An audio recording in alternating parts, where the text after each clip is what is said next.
বিএনপির সাথে জোট করে আসন নিয়ে এমপি হব, মন্ত্রী হব, এই ভরসায় আমরা রাজপথে নাই।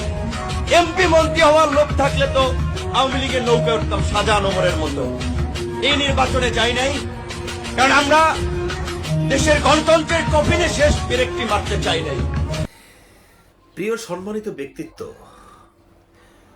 প্লিজ আমার ভিডিওটা না দেখে আপনারা কিন্তু চলে যাবেন না, প্লিজ। আপনারা দেখলেন যে ভিডিওর মাধ্যমে সে কি বলতেছে, অর্থাৎ সে বলতেছে বিএনপি সাথে জোটবদ্ধ করে বা তাদের পাশে যে আমরা রাজনীতি আগেও করিনি, এখন করিনি। প্রিয় দেশবাসী, আমি আপনাদেরকে বলি,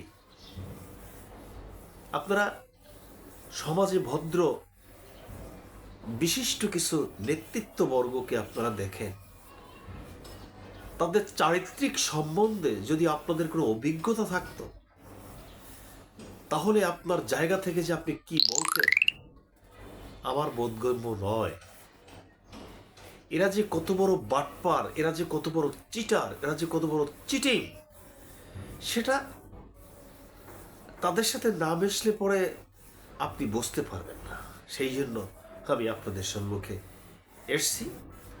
আর ব্যক্তি বিশেষভাবে আপনারা জানেন যে বর্তমান প্রেক্ষাপট এদের সময় উপযোগী চেঞ্জ হইতে কিন্তু সময় লাগে না।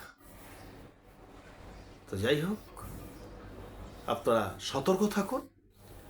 আর বাংলাদেশের একটি সুন্দর গ্রহণযোগ্য জায়গায় পৌঁছে দেওয়ার দায়িত্ব আমি সাংবাদিক শামসুল ইসলাম সোজা সবসময়ের জন্য আপনাদের পাশে আছি, পাশে থাকি। আপনার সর্ব ব্যাপারে অধিকার নিশ্চিত করার লক্ষ্যে সামনের দিকে এগিয়ে যাও।